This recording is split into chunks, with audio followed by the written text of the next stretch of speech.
बिस्मिल्लाहिर्रहमानिर्रहीम। अस्सलाम वालेकुम नाज़रीन, मैं तारिक इस्माइल सागर आपकी खिदमत में हाज़िर हूँ। नाज़रीन कराम, तवक्कुआत के ऐन मुताबिक जैसे ही सदर जो बाइडन मुंतखब हुए, दजालियत ने अपने एजेंडे का फ़ेज़ 2 आगाज़ करवा दिया। जहाँ एक तरफ उन्होंने सऊदी अरब को धमकी दी और इस धमकी का पस मंज़र सिर्फ ये है कि वो ये चाहते हैं कि जल्द से जल्द जो शहज़ादा मोहम्मद बिन सलमान है वो इसराइल को तस्लीम कर ले। दूसरी तरफ उन्होंने ब्लैक वाटर वाला सिलसिला भी शुरू करवा दिया है। इस हवाले से जल्दी पेशरफ्त अगले उनके ओथ लेने से पहले आपके सामने आ जाएगी। अभी चूँकि चीज़ें डेवलप हो रही हैं तो मैं वक्त से पहले कोई बात आपसे कहना नहीं चाहता। नाज़रीन कराम, इस दज्जालियत फ़ेज़ 2 का जो पाकिस्तानी चैप्टर है उसका आगाज़ परसों से हो चुका है। आपको इल्म है कि परसों कुपवाड़ा में मकबूजा कश्मीर में भारतीय फ़ौज के साथ मुजाहिदीन की झड़प हुई, जिसमें भारतीय मीडिया के इत्तलात के मुताबिक तो 5 फ़ौजी जो मारे गए, लेकिन मरने वालों की और ज़ख्मी होने वालों की तादाद ज़्यादा बताई जा रही है। ये असल में वो फॉल्स फ्लैग ऑपरेशन है जो बहुत पहले शुरू हो जाना चाहिए था, लेकिन मोदी यही इंतज़ार कर रहा था कि इधर कोई अमेरिका में तब्दीली आए तो वो इजाज़त लेके उसके बाद अगला काम शुरू करे। आप हैरान होंगे कि इन मुजाहिदीन ने भारतीयों को मारा है और मुझे तकलीफ़ हो रही है। जी नहीं, अगर ये मुजाहिदीन होते तो बहुत बड़ी बात थी। ये दावा किया है दाइश ने। आपको मैं बार बार बता चुका हूँ, ये इंडियन मेड दाइश है, जिसको तफरका फैलाने के लिए, जिसको गलतफहमियाँ पैदा करने के लिए, जिसको मुसलमानों को आपस में लड़ाने के लिए अजीत डोभाल ने तख्लीक दिया था और वो अपना काम कामयाबी से कर रहे हैं। नाज़रीन कराम, देखिए अब फौरी तौर पे इंडिया जो है वो इल्ज़ामात पाकिस्तान पे लगाने शुरू कर देगा। ज़ाहिर उसने अब तक कह ही दिया होगा, क्योंकि आजकल हमारे यहाँ ख़बरें ज़्यादा यही हैं कि इमरान खान साहब ने मोहतरमा को क्या कहा और मोहतरमा मरियम नवाज़ साहिबा ने जवाब में क्या कहा, और एक दूसरे को किस तरह उन्होंने क्या क्या फ़िक्रे इस्तेमाल किए। फ़लाँ ने फ़ौज का नाम क्यों लिया, फ़लाँ ने क्यों नहीं लिया। उसने कहा कि फ़ौज का नाम लेने में कोई मज़ाक़ा नहीं, उसने कहा कि मज़ाक़ा है। आजकल हमारी जो मुल्क की सियासत है, हमारा जो मेन स्ट्रीम मीडिया वो इसी पे काम कर रहा है। कश्मीरियों में फ्रस्ट्रेशन बहुत बढ़ रही है।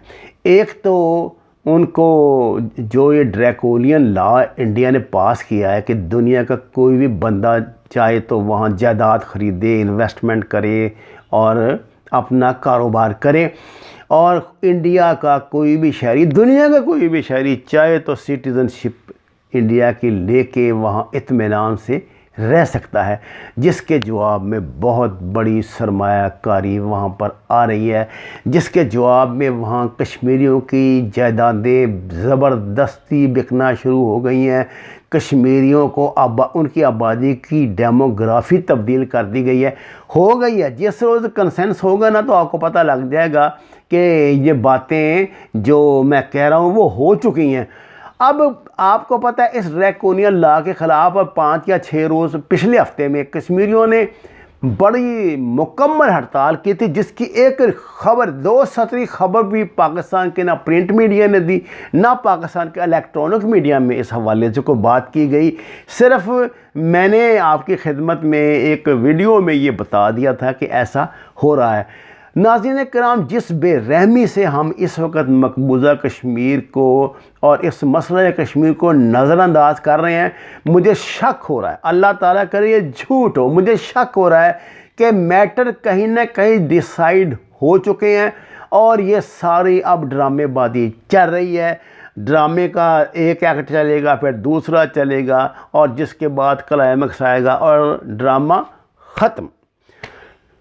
अगर ऐसी बात नहीं है तो हम रवायती तौर पर ही कोई इस हवाले से बयान दे दें। आपको इस बात का इल्म है कि वहाँ लोगों की जायदादों पे ज़बरदस्ती कब्ज़े कर रहे हैं, फ़ौज को अख्तियार दे दिया गया है, खसूसी कवानीन के तहत वो जिस शहरी की जायदाद पर चाहें फ़ौजी ज़रूरत के तहत कब्ज़ा कर सकते हैं और वो जायदाद फिर वो बेचते हैं इनके हाथों, जो ताजर वहाँ पे आ रहे हैं।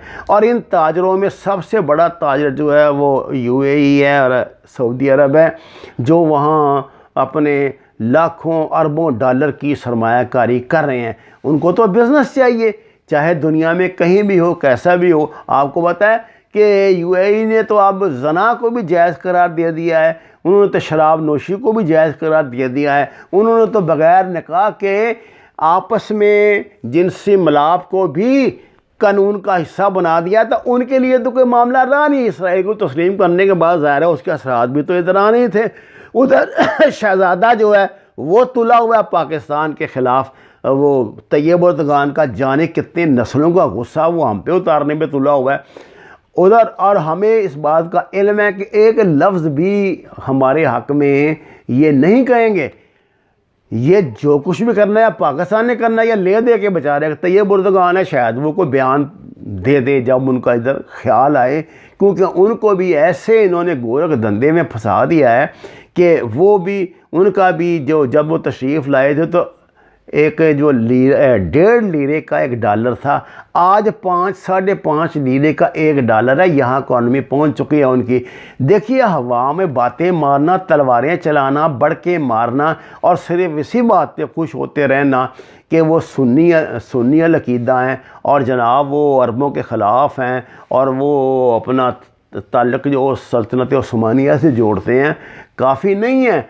आपको इस बात का इल्म है कि सऊदी अरब से हमारी नाराज़गी में बुनियादी किरदार जलती पे तेल का काम किसने किया था? इस अर्तुगरुल ड्रामे ने। आपको पता है पाकिस्तान को $52 बिलियन का, करीबन $50-52 बिलियन का नुकसान इस ड्रामे की वजह से पहुंच चुका है। सऊदी अरब से और अमारात से और इधर से उधर से, और दुश्मनियाँ मुफ्त की अलहदा। अल्लाह ना करे कल वो पागलपन में वहाँ से हमारे बंदे ही ना निकाल दे। 20-30 लाख पाकिस्तानी वहाँ बैठा रिज़्क़ कमा रहा है, फ़ौज की वहाँ मुलाजमतें हैं, बड़े हालात ख़राब हो जाएंगे। इस वक्त बड़ी ज़रूरत है कि पाकिस्तान फूंक फूंक के कदम रखे। ये नस्तालीक ज़बान में, ये चबा के लफ्ज़ बोलने में, चीखने चिल्लाने में ये बात नहीं बनती। तकरीरें जितनी मर्ज़ी कर ले, दुनिया को फेस करने के लिए आपको एक डिप्लोमेसी बनानी पड़ती है। भाई हमारे पास वो नहीं है, इतना विज़न नहीं है। इमरान खान अकेला क्या करेगा? मुल्क की मईशत को संभाले, मुल्क की माशरत को संभाले, महंगाई को संभाले, बेरोज़गारी को संभाले, अपोजिशन की तनकीद को संभाले, साजिशों का मुकाबला करे, अपने अंदर बैठे आस्तीन के सांपों से खुद को बचाए, या बैरूनी महाज पे काम करे। कुछ नहीं हो रहा। इतना मजबूर है हमारा वज़ीर आज़म कि वो चाहने के बावजूद अपना कोई वज़ीर ख़ारजा भी तब्दील नहीं कर सकता, ढंग के लोग ही नहीं सामने ला सकता। एक रूटीन की पहले बयानबाजी हुआ करती थी इधर से हमारे दफ्तर ख़ारजा की तरफ से, अब तो वो भी मेरा ख्याल बंद हो गई। कभी कभी सुनते हैं कोई तर्जमान ने बात कह दी। अब इंडिया ने जो इधर गुरु नानक देव के सालाना इस पे शताब्दी पे जो पाकिस्तान में आ रहे थे आरएस दस्ता, उसको बंद कर दिया है। सालाना जो वो हुई है तकरीब इसकी करतारपुर साहब की, वहाँ पे किसी को आने की इजाज़त नहीं। पाकिस्तान के तो बॉर्डर खुले हुए हैं, वो ऐसे कोरोना का बहाना उन्होंने बनाया हुआ है, बंद किए। उन्होंने सिखों का ही पाकिस्तान में दाखिला बंद कर दिया है, मामलात ये बिगाड़ दिए हैं। और यार किसी को होश ही नहीं आ रही। आपने वहाँ पे लाखों, मेरे ख्याल कितने $बिलियन का खर्चा कर दिया है। इसलिए किया था। अगर आप देखिए ना, एक इन्वेस्टमेंट करके उसका फ़ायदा ही ले सकते हैं तो इसका मतलब आप नाकाम ताजर हैं। तो जनाब वाला आपको कश्मीर पे तवज्जो देनी पड़ेगी। ये आगाज़ हो गया है, मैं आपको बता दूं, बहुत बड़ी साजिश है। ये दाइश जो है ना, ये इंडिया की अपनी ऑर्गेनाइजेशन है।